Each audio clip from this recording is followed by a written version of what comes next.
When I collapsed at work, the doctors called my wife. She never came. Instead, her sister tagged me in a photo. Family day without the drama. Beat. 4 days later, still wired to machines, I woke up to 44 missed calls and a text. We need you. Answer immediately. Acti, the fall narrator. Monday, 10:47 a.m. The digital clock on the conference room wall was the last thing I saw before my body mutinied. 1 second, I'm on slide 17, Q3 revenue optimization. The next, my chest is a punching bag and a python's wrapped around my lungs. Johnson, you okay? Peterson from accounting. I tried to answer. What came out sounded like a deflating balloon. The beige carpet rushed up to greet my face. Lights out. SFX. Flatline bump. Steady beeps. Fluorescent hospital lights. Wire City. A nurse in cat scrubs. Welcome back. You gave us quite a scare. Then the doctor, serious face, clipboard like scripture. Mr. Johnson, you've suffered a cardiac event. A serious one. Translation. Heart attack. I'm 34. We contacted your emergency contact, he said. Your wife, Clara. She should be here soon. Should. Such a useful word. Night 1, no Clara. Night 2, no Clara. Just machines beeping and nurses doing their best. I stared at my dead silent phone like a teenager waiting for a text. Nothing. Act. 2. Family day, without the drama, narrator, day 3. My phone finally buzzed. My heart did a hopeful flutter. Maybe she'd been in an accident. Maybe her phone died. Nope. Instagram. On screen. Photo. Clara, her sister Felicity, and the parents. Clearwater Lake, perfect sunlight, picnic spread. Blessed. Narrator. Caption. Family day, without the drama. They tagged me. While I lay in a cardiac unit, they were posing by the lake where Clara and I spent our first anniversary. A cousin commented, "Where's Johnson?"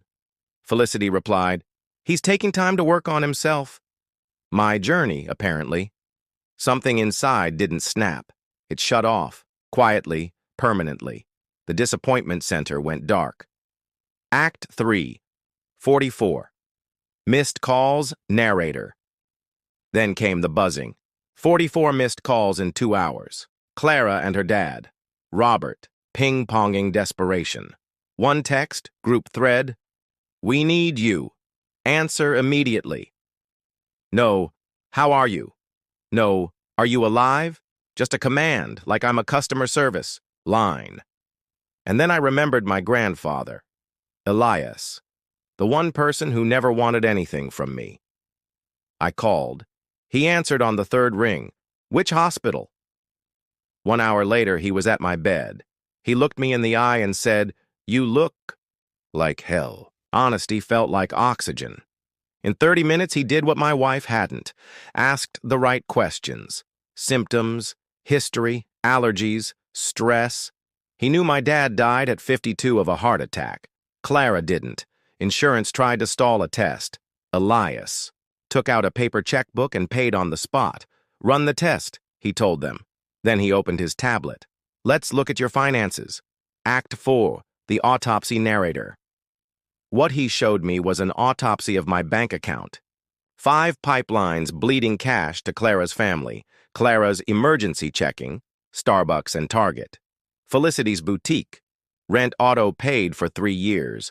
A credit line for Robert's home improvement projects. Auto insurance covering 3 cars. Mystery mortgage saves when Robert forgot to pay.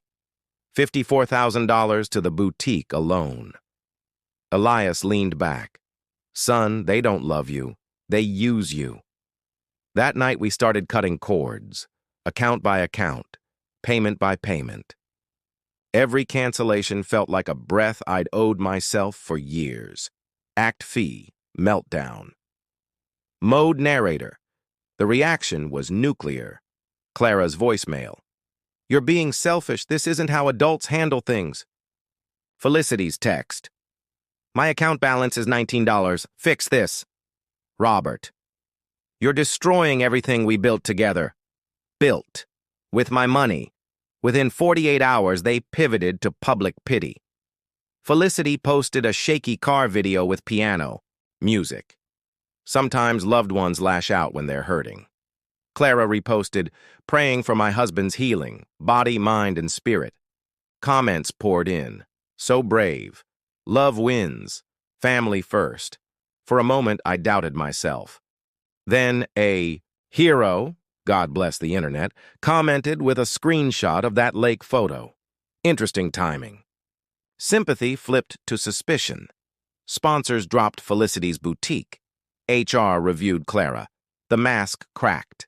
Act 6. The nuclear option. Narrator. Elias arrived with an envelope.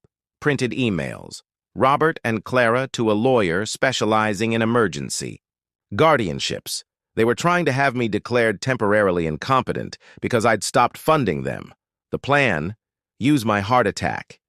Collect witness statements, claim erratic financial behavior, seize control until he's stable. Elias had already called my attorney. We filed protections, freezes, and cease and desists. Their petition fizzled. Next came a certified letter, Robert's will. Everything would go to family members who maintained unity during crisis. And, until he returns to the family and seeks reconciliation, my son-in-law receives nothing. He tried to bribe me with nothing while calling it everything. I filed a permanent no-contact order. Done. Act 7. The Mountains. Narrator. Elias picked me up in his ancient Camry. We drove past suburbs and strip malls, past the life I'd been paying for, to a small mountain cabin, log walls, a stone fireplace, windows pointed at the sunrise, not the neighbors. Silence, the real kind. A remote job called back. 40 hours, not 60. Less pay, more life. Turns out, money stretches when you're not funding for adults' emergencies.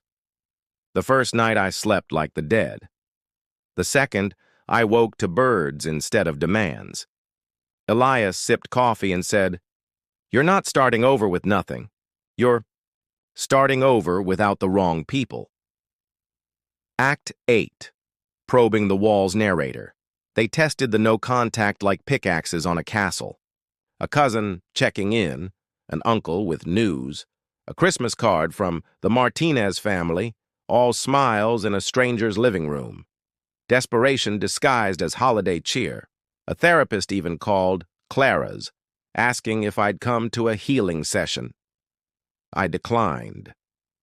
My healing sits on this porch, stares at a sunrise, and drinks coffee that isn't paid for with guilt. 6 months in, the quiet in my head finally matched the quiet in these hills. No spreadsheets of other people's crises. No alarms for someone else's bills. Just work, wood smoke, and the sound of boundaries holding. Epilogue, peace, narrator, steady.